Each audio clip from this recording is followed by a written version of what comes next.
Ashlee Taylor has worked with nonprofits for her entire career, and she now serves as the executive director of the Refuge, Utah, a center that assists victims and survivors of sexual assault and domestic violence. This can be a sensitive topic to cover, but I think an essential one as well. I really appreciated the ways Ashlee shared about the variety of services they offer, the real needs their center is actively fulfilling in their community, and even the stories of some of the people they've been able to help. I love how Ashlee shares that one of her biggest whys for what she does is to better her community by strengthening families and helping to make sure more children can grow up in homes that are healthy and safe. Listen to this interview to learn more about the good and necessary work the Refuge does and the many different ways they fulfill their mission of empowering those who come to them for help.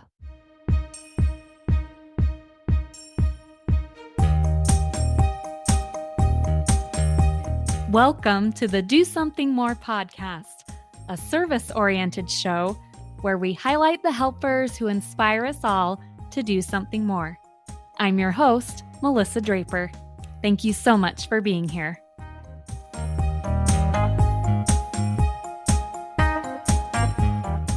Welcome to another episode of the podcast, and today we get to learn about the meaningful and well-needed work that the organization, the Refuge Utah, does.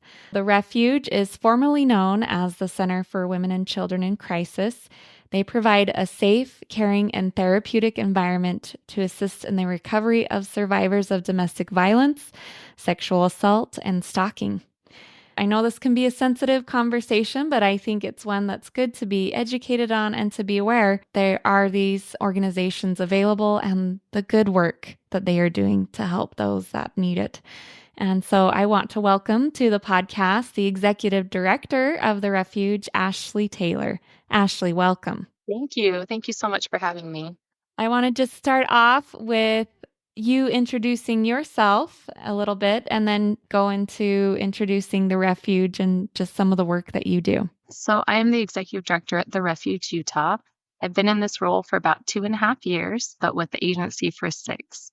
And I've worked in nonprofits for my entire career, just been really focused on trying to do something that affects my community and that has an impact on the people that I see around me every day. So the Refuge Utah was a perfect fit for me.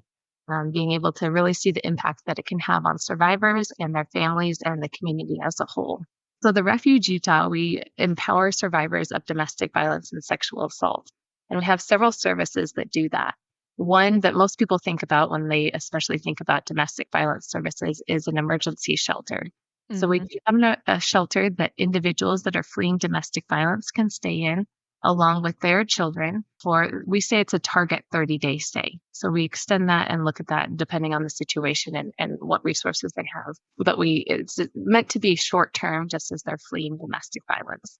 We have other housing assistance that includes transitional housing that's for anywhere from 6 months up to 2 years, as well as some permanent supportive housing.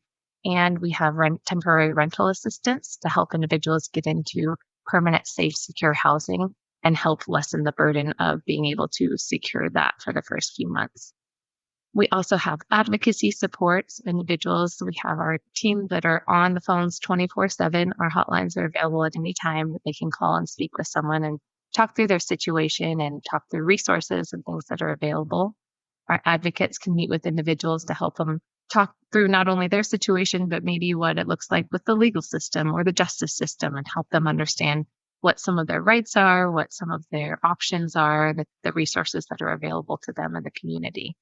Right. We also have a hospital response team, so a team of individuals that will go to the hospital and they'll be with victims while they're receiving a forensic exam. That often happens after a sexual assault. And they're there to help walk them through, provide them resources, even provide them clothing, as sometimes that's taken into evidence, and making sure that they're understanding the resources that are available to them, making sure that the paperwork is filled out so that the exam will be at no cost to them and won't charge their insurance. And just to help bring a little bit more peace of mind as they're going through this traumatic experience in the hospital setting. Right. We also offer therapy. We have both group and individual therapy. It's short-term therapy to help them deal with the trauma and the crises they've been going through. And then we also have our educational support classes. So those are free and open to the public for anyone wanting to learn more about maybe boundaries or different topics relating to sexual assault and domestic violence, maybe either for themselves or for a loved one to help better know how they can support them and support them as they're going through a hard time. We also have our prevention services. So we have a prevention team that will go out in the community and give presentations about healthy relationships and safe dates to help try and educate, especially we focus on youth, because Mhm. they grew up in a household where they weren't modeled a healthy relationship. You don't know what a healthy relationship looks like. So helping them to understand what does that look like. And maybe it's not even in a dating setting, but just in friendships. What is a healthy relationship and what are the markers of a healthy relationship and how can you have those and help set boundaries with other individuals so that you can just have healthy relationships all around you. Right. And as a mother of teenagers right now, even those that grow up with hopefully parents that model it still need that instruction and help and to learn. So that's great that you have that prevention side. Well, as you went through all those services you offer, I saw on your website into the thousands, the hours of advocacy in a year alone, the hotline calls that you take. And I think they just really illustrate for anyone that thinks that that isn't an issue in their community. Those numbers really show that, yes, unfortunately, there are many that you are serving that are going through these experiences. Yeah, unfortunately, we just see the need continuing to grow. I mean, the population, especially in Utah County, continues to grow, but the need for the services continue to grow, unfortunately. So, those are lots of different areas that you help and that you offer that support. How do victims find you? How do you get your information out into the community so that those that want to find that support and help or want to help a family member find it can find out about you and what you do? That's always changing, right? We always try to Mhm. match where are people looking for information and where can we make sure to get in front of the people that might need that. Most often, we get referrals from law enforcement and from law enforcement victim advocates. So they may be working with someone in that situation and then they give them the information for our services. So we work really closely with them for those referrals. But we also work with other sometimes it's a doctor's office that has the information there because they know the situation that's happening, or Mhm. sometimes school counselors, they've got the information so that they can pass that along, or therapy offices where they know that that might be going on in someone's life and they can give them those resources. We try and attend a lot of different community events, community fairs, just so that people know that we exist. Because that's the hard thing, right? Is Mhm. we hear too many times people come back to us, especially people that come back to us to volunteer and say, I wish I would have known about you when I had this situation happen. And that's never what we want to hear, right? We want to make sure Mhm. everybody knows that we exist, whether they ever need us or they know someone that needs us, that they know where they can turn to and where they can get help. Absolutely. Well, on your website, you also had some beautiful testimonials of some of the women that have been aided and helped by your experience. And again, I know that this is a sensitive topic that we're talking about, but do you have any of those kind of stories or experiences you can share, either that you've seen yourself or that others have shared with you? Yeah, one particular comes to mind. We have a board member who was a survivor of domestic violence, and she actually received services from us years ago. And she came back and wanted to give back and get involved and help other people. So she's now serving on our board. Her story, though, she had been involved with her partner for since they were in high school. So they met very young. So she's really passionate too about getting into those high schools to make sure that they know about healthy relationships because she said, I met him so young and we this relationship just kind of snowballed, right? And it starts out very small and gets more and more into that cycle of power and control, right? Where one individual is really trying to take over that power from another. And in her situation, unfortunately, it became not only financially abusive, very emotionally and mentally abusive, but became very physically violent and physically abusive as well. And she She was almost, I don't want to say typical example, but an example where she did try and leave. There was an incident where police were called and she didn't feel like she had the resources to leave. She didn't feel like there were really a path that was clear for her to leave and ended up going back. And there's so many reasons why individuals go back to these relationships, right? Hmm. And then she realized when she went back that if she didn't do something soon, that he would likely kill her. And it came to a situation where it became very violent and she was very afraid for herself and her children. And police were called. And it was at that point that the victim advocate said, let's get you in contact with the refuge. And she reached out and, of course, was scared and didn't know what the situation would be and what she needed and what that would look like. But in her situation, we were able to work with her as her abuser was arrested. So he was in jail but she needed to find something that was permanent for her and her children. And we were able to help her within 6 days be able to get rental assistance and get into a permanent home for her and her children. And she says that that's really what made it possible for her to start the healing process and to be able to move on with her children and build a new life because she had that security of home and wasn't afraid to be able to really put down her roots and then start to work on all the other things that she needed to do for herself and her children. So she's a wonderful example of just her strength and the little bit of assistance, little bit of empowerment that she needed to be able to move on to this new phase in her life. She actually she got married and recently gave birth to twins about a month Oh, ago. wow. So she's a really great example and speaks out a lot about her experience because she also knows that it's important to hear those experiences so that people can realize maybe what they're going through and that there is a situation, there is hope. There are similar situations out there to be able to draw on that strength from other survivors and be able to move towards whatever choice they want to make in their lives. But being able to hear other people speak about it gives a little bit more strength to them to be able to see that there are choices they can make. Right. Bringing it out into the light helps them to make those decisions forward. Well, as you shared that story that has gratefully come full circle for her now with her beautiful twins, I had a few thoughts. First, there at the end, that it's often you have to meet those physical needs. Those physical needs, sometimes we don't always think of that in traumatic situations like this, but it's really difficult for someone to even have the courage to keep moving forward or to get the foothold that they need to start the emotional and more mental healing that they need until those physical needs are met. Right, exactly. I think a lot of times you hear kind of the phrase, why didn't they just leave? Right? It seems so simple from the outside of why wouldn't they just leave that situation? But that's a huge one, right? The safety and Hmm. security of having a roof over your head and your children's head, and that you don't know what that looks like in the future if you do try and leave. We had Right. a person within our organization that recently compared it to being in a job that you don't love, right? I Right. think people can relate to that they stick it out in a job that they don't love. And it's the same question of, well, when you ask, why don't you just leave? Oh, well, there's safety, there's security, there's fear of the unknown, there's, all these things.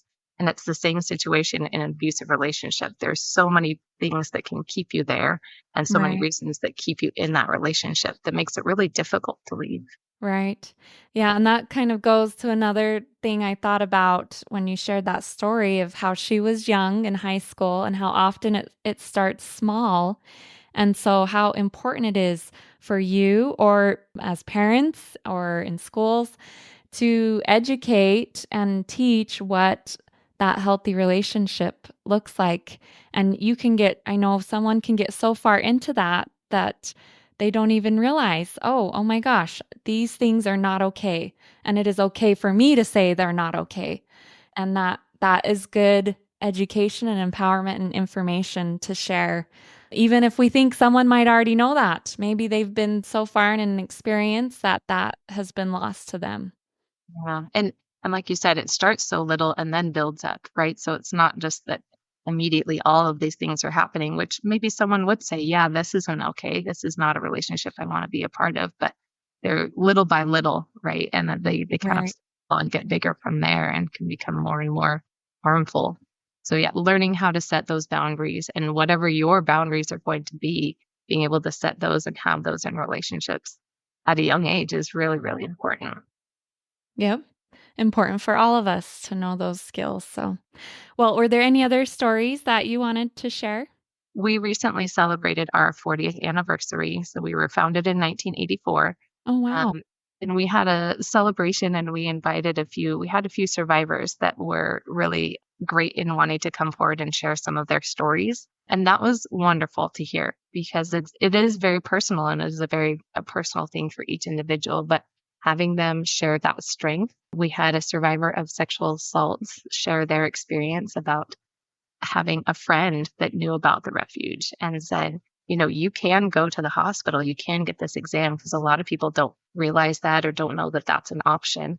And Mhm. they decided to go. And then just the way that that changed their trajectory of being able to be connected with resources and getting the physical care that they needed after the assault, but also the emotional and the support with mental health and all of those other pieces that fit in, and just the way that it really changed their view of what had happened to them and then how they could process that moving forward. So that was another great example of just of seeing somebody in the community that just knew about the resource that really affected someone else because they were able to share that and give them those options and let them know that they had options and they had choices. Yeah, I think that just goes back to kind of what we talked about before. And I think that might be what's a little unique about your organization is many nonprofits might sometimes more provide physical needs or sometimes more provide those emotional needs. And yours is doing both. You're right on the front lines providing both sides of that equation. Yeah. I mean, we've realized just how important what we talk about kind of being wraparound services, right? And helping to address both because it's hard. You can't really address one thing without having secure housing to work on, anything with maybe mental health. But then on the other side, if you have it's hard to do one without the other, right? Because you're Mhm. worried about one or you can't address one without addressing the other. So just being able to offer those wraparound services we realize is a really important thing for the survivors that we see. Right. And I don't know, maybe you touched into this a little bit. Most of what I'm hearing is this support for these women. Do you offer also services for their children they might have or for other members of the family? With our hospital response team, a lot of times a survivor will have gone to the hospital with someone, right? Maybe it's a friend or a family member or a roommate. And we will actually send two advocates. So one can always be with the victim as they're receiving that exam, but one can be with that other support person. And they have a specific packet of information just to let them know how can you best support this person as they're going through this. It talks about some of the myths and some of the things that they might see as the person, the common ways, common reactions to trauma. Because a lot Mhm. of we don't know it, right? We don't see it Mhm. often, and we don't know that that's a common response. And so you see them respond in a very different way, and you're thinking, well, why don't you? It's very easy to say, well, why don't you just, X, Y, Z? But that Right. can be even more harmful instead of understanding wow, you're going through something really traumatic and working through that. So that's okay if you react this way, or it's okay that, you want to be over here in this area for a little while and then move on to this other place. And just having a better understanding of that, I think makes it more impactful that they're not just getting support from another outside agency, but they're getting that same support from their own network of friends and family and those that they've trusted to be in that circle as they're going through this traumatic event. Right. For those that are staying in our shelter or our transitional housing, we do have children's services on site because Mhm. we know that's really hard that they've been through a traumatic experience and even the trauma of having to move to someplace temporarily, right? And Mhm. they're in a new place, there's other people around and trying to understand what that looks like. So we have a children's program there, and our children's program coordinator is one of the best there is, but she Mhm. plans these great activities for them to just give them some normalcy and some support and that they can have fun with other kids. And all throughout the summer, she does these day-long programs while they're out of school and plans field trips every Friday so that they can just Wow. have some fun, right? And just be kids and have fun and not have to be so focused on the trauma that they're going through, but be able to just have fun and be kids. Then we do have some support groups and some specific children's therapy groups so that they can do, again, some play activities, but there's a little bit of therapy that's going on there as well too, so they can help process a little bit of what's happening and gain some Mhm. skills and some tools so that they can help as they're going through different emotions, that they can help cope with those. Well, we've talked about those advocacy hours and your housing and therapy. I just want to talk for a little bit about your hotline.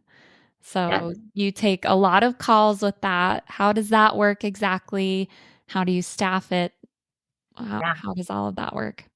So we have two different hotlines. We have one hotline that's specifically for those seeking services after sexual assault, and then one specifically for domestic violence.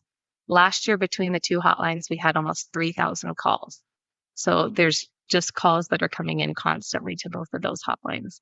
Wow. Um, with our sexual assault hotline, our hospital response team advocates, those are the ones that are answering that call.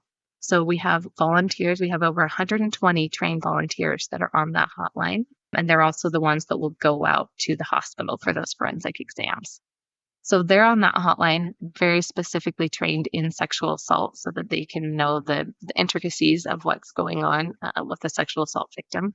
And then on our domestic violence side, it's actually the staff that is at our shelter. So because Okay. oftentimes they're looking for shelter, so they're going to talk them through what that process is, see if there's room, be able to clear them for that, if that's Mhm. an appropriate situation for them. But otherwise, just answering questions. Sometimes it's somebody calling on behalf of someone else, right? That they see someone that's in a situation and want to know, how can I help them, or how can I support them, or what resources can I even tell them that are available to them? So answering a lot of those types of questions and then doing a lot of safety planning. So if it is someone that is in a domestic violence situation, sometimes they're ready to leave, sometimes they're not, but doing safety plan no matter what, of what does that look like, and making sure that you're safe. If you have children, that they're going to be safe, and talking through what does a safety plan look like for you and your situation. Wow. Yeah, a lot of good services. And you mentioned how you have over 100 volunteers on the other end of that. How does someone go about doing that if that's something they felt called or pulled to do to volunteer in that way? Yeah, absolutely. So we use our volunteers both on the hospital response team, and we have volunteers at our shelter. Oftentimes they're working with our children's group or doing some other things around our shelter. Both types of volunteers have to go through a background check, which includes fingerprinting and then training. So anywhere from 24 to 40 hours of training before they start. So we do ask for at least a 6-month commitment because we know there's so much training involved and want to make sure that they are able to really fulfill that need that we have in volunteers. Right. But they're able to sign up on our website if that's something they're interested in, therefugeutah.org, and they can fill out the application there. And then our team will reach out to them, let them know what our needs are, see if it's a good fit for them, and then go through that orientation. And there's a little bit of a process that we want to interview the individuals, make sure that it's a really good fit for them, because we want them to have a great experience. And we want to make sure that the survivors reaching out to us have someone that's really committed and knowledgeable on the other end of those phone calls, or on the children's group, or wherever they might be volunteering. Right, have the support that they need.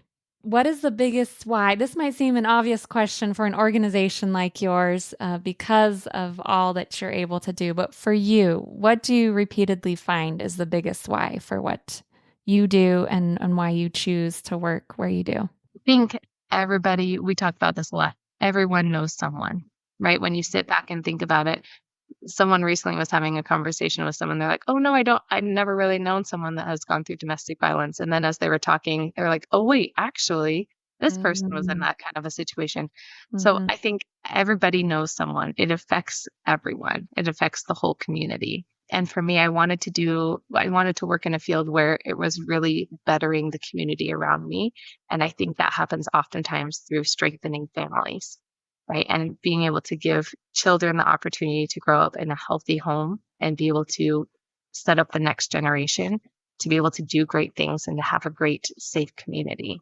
And I think this is a great place to start, right? Making sure that individuals have resources so that they can get out of abusive situations and can really get on the path to have healthy relationships, healthy homes, and giving children the opportunity to grow up in a healthy situation and be able to really make a difference as they go on through their lives. Right, you're really helping them start build those foundations. Well, I always love to end every episode because we have listeners from all over with just general encouragement and advice. So I think there are domestic violence shelters and sexual assault advocacy groups pretty much in every community. And so I'm sure people could find and help with those. But what general advice would you give for that if someone's feeling pulled or wants to help and volunteer in that way? And maybe sometimes just the things they could donate in their community, maybe if they don't have the time. Or also any advice for someone that wants to help someone they care about and love get the help that they need. Yeah. Like you said, there is, a rape crisis center, a sexual assault center, a domestic violence shelter in every community. So reach out, find the local organization that is in your community and see what they need. Sometimes volunteers are needed. Sometimes, like you said, donations are needed. Sometimes that monetary support can make a huge impact in making sure that they can provide more services to more individuals. So just reaching out and seeing what they need. I know that makes the biggest impact when we have people reach out and say, "What are you in need of right now?" And we can give them, it changes, right? So having Right. them ask that, we can say, "Yeah, right now we have a need for this, but then in 2 months we have a totally different need." So just having those Right. individuals that want to get involved reach out and see what the need is at the time. I think for anyone that is going through a situation or maybe is even unsure of what their situation is, maybe they recognize that it's not the most healthy, but maybe not realizing that it is. I think oftentimes we think of domestic violence as violent, right? It has to be physical, but domestic abuse can take a lot of different forms. And so thinking about maybe the situation they're in and having the courage to reach out. There are people that are there on the other side of the phone waiting and want to answer those questions, right? So sometimes we hear from people, well, I'm not in that bad of a situation, or it's never become physical, so they don't feel like somehow the services are for them, but they are. They are there for everyone. And they are people that are here specifically to talk to them and they want to hear from them. So hopefully giving them that empowerment, that courage to just reach out and talk about it. Even if they don't want to go into a lot of details, maybe they just have questions or they want to know what are the resources that are out there. But there are a lot of resources and there's a lot of people that are out there to help answer questions and then allow them to really be empowered to make the choices they want to make. But we don't want anyone to ever feel stuck because they don't have all of the resources and all the options that are available to them. And if they can't Mhm. find their local center or that's difficult to find, there are national hotlines and they'll redirect them and they'll get them in connection with who's closest to them. But there's always someone on the other side of the phone that's ready to help and ready to answer questions. I love that you point that out and that's had the training and the help to do that because I know for me myself, if I had a loved one or someone I cared about, I might not know exactly or have the answers. I might feel a little helpless in how to guide and direct them. And so it's so good to know that there are community resources out there and people that do know. And a simple phone call, you can do that and then decide from there what you want to do or the choices that you need to make. But a phone call is a choice that anyone can make and do. And I know too, I mean, we've tried to change over the years too, because phone calls can be scary, right? To pick up a Mhm. phone and actually talk to someone. But there's ways that you can contact us online. There's an email form that you can fill out. There's email addresses. There's text message. We have text message options. So there's lots of ways that hopefully will make someone feel comfortable just to reach out. Right. To have the courage to do it. Yeah. Thanks for sharing that. I love that too. Well, Ashlee, this has been a great conversation. Do you want to just end by sharing where people can find you? So if they want to learn more about the refuge or donate or get involved with your organization. Yeah, our website is therefugeutah.org. And we're also on social media on Instagram and Facebook at The Refuge Utah. That's great. I will leave links to all of those in the show notes. So thank you so much, Ashlee, for taking the time to come on the podcast and educate and help us learn more about these vital organizations in our community. Thank you so much. This was so great to talk with you. That was my interview with Ashlee Taylor, the executive director of the Refuge Utah. And I was really impressed about all the many services She talked about the many ways that they support and give assistance and encouragement to these victims and survivors, as she said, of sexual assault and domestic abuse. I know this can be a tender topic, but I really appreciate the way, again, that she shared some of those stories of people that they've helped and also got into some of the real specifics of what they do and how what they're doing is helping and assisting, and even some of those numbers, which can be hard to hear. That was hard to hear, that they take over 3,000 phone calls on their hotlines each year. That's how many phone calls she said they took last year. But they are really doing good work and providing those necessary services to their community. Something else I wanted to mention that stood out to me as I re-listened to this interview is really highlighted in a phrase that she shared there near the end. And it was this quote. She said, "We empower them to make the choices they want to make." Speaking of these survivors of sexual assault and domestic violence. I thought that was a really powerful quote. And I noticed that throughout the whole interview, how it seems everyone in their organization is not there to tell these individuals what to do. They are there to support them in the choices they need to make. And as she said in that quote, the choices they want to make. And obviously, I'm not an expert in this area like Ashlee is, but that really stuck out to me because I think that's important. I think about these individuals that many of them have had choices taken away from them because they've been victims, because they are survivors. They might have felt stripped away at times of the choices that they wanted to make. And this organization is showing them that they do still have the right to choose. And then their organization is also empowering them and showing them that they can make the choices they need to make moving forward. They can make those good choices to help them progress and heal and improve their situation, whatever it might be. And then, as she also, of course, shared there near the end, that there are people waiting and wanting to help every step of the way. I just think that's a really beautiful message as I listened to this interview. That impacted me and was a beautiful reminder. So I will share links to their website and social media in the show notes. So if you want to learn more about the Refuge Utah and about the good work they're doing, or if you're interested in becoming a volunteer or donating or getting involved in any way, you can check them out. And I also want to leave a reminder here that you can support the podcast by sharing this episode with someone you think that might benefit from the information that was shared here today, or leaving us a review or following us on Apple Podcasts, Spotify, or wherever you get your podcasts. And as always, I hope this week you can find a way to do something more to help, lift, inspire, or make a difference.